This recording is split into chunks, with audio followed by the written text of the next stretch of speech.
Hello, how y'all doing today?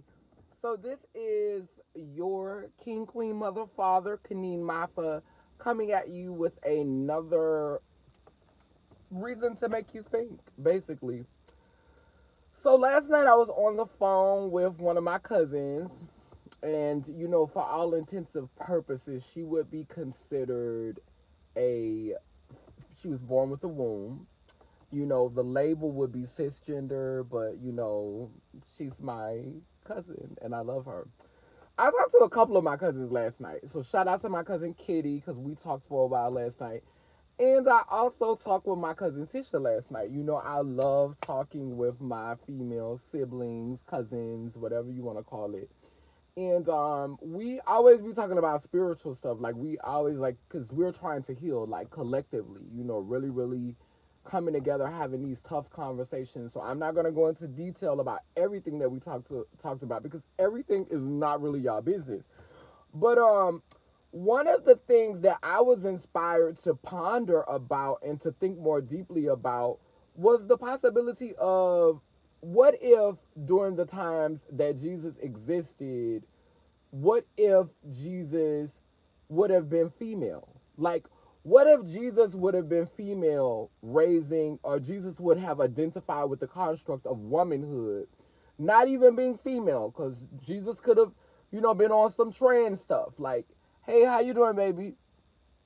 But Jesus was what if Jesus was a witch in the sense of a lot of the things that Jesus did or a lot of the things that Jesus had done, if women would have done that, it would have been viewed as witchcraft.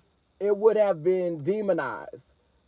Jesus brought someone back from the dead, which was considered necromancing. Jesus rose from the dead himself, which is one of the laws of magic that you're not supposed to be able to do is bring people back from the dead. Jesus turned water into wine. Jesus made the blind man see. Jesus turned a little bit of fish into a whole lot of fish. Throughout his story, when women have done these things, they have been beheaded, they've been burned at the stake, they've been accused of consulting with demonic spirits. Kind of, we see that happening with Beyonce right now. Beyonce is walking in this power and doing these things that we've never seen a black woman accomplish. Like she's throughout history, men have always been the most greatest entertainers, the ones that have been able to captivate audiences and have us begging for more. And so, for all intents and purposes, Beyonce is doing things that we've never really seen female artists be able to accomplish. And we're constantly hearing this witch narrative. What if Jesus had a vagina? What if Jesus would have been a womb bearer? What if Jesus would have identified with womanhood? Would Jesus have been demonized? Why is it that when a man does something that's supernatural or someone who identifies with the construct of manhood, why is it that they are the son of God? Why is it that they are not deemed witches? Why is it that they are not treated as heretics? Why is it that they are and this is the crazy part for me. When Jesus died, if everyone loved him so much, where was the outcry? Because this is something else that we talked about last night. We have literally burned down buildings. We've literally rioted for people who had questionable morals and questionable standings in society today. And we've got out there and rallied and cut up for these people. Where was the rallying and the cutting up for Jesus? Did they really love him? Did they really love him? And one of my mentors, Mata Snow, she brought something, like she was talking about something in a video, talking about when Jesus overturned those tables up in that sanctuary, when Jesus got mad at them for conducting that gambling and stuff up in the sanctuary. Was Jesus really mad because they were gambling up in there? Or were they up in there having a kingdom party, turning water into wine, and Jesus had lost his money and was feeling away and wanted to cut up in there? You know what I'm saying? Was that what really happened? Like Jesus was in there turning up because, hey, ain't no party like a Holy Ghost party. And so Jesus was in there turning up. They had to turn some water into wine. And Jesus, felt away when he lost them coins and turned some tables over, because Jesus was human. Jesus was in human form. Now, a lot of people will watch this video and say, oh, this person has been given over to a reprobate mind. We're going to get that. That's the excuse anytime somebody asks questions or anytime somebody challenges what, Master tell us or what the sheep herders tell us. They say, oh, you've been given over to a reprobate mind. Well, let me leave you with this question. What kind of mind would a creator have to send his only begotten son to be nailed to a cross for y'all sins? What kind of mind do you have to tell Abraham to go up the mountain and sacrifice his son? What kind of mind do you have? So, yeah.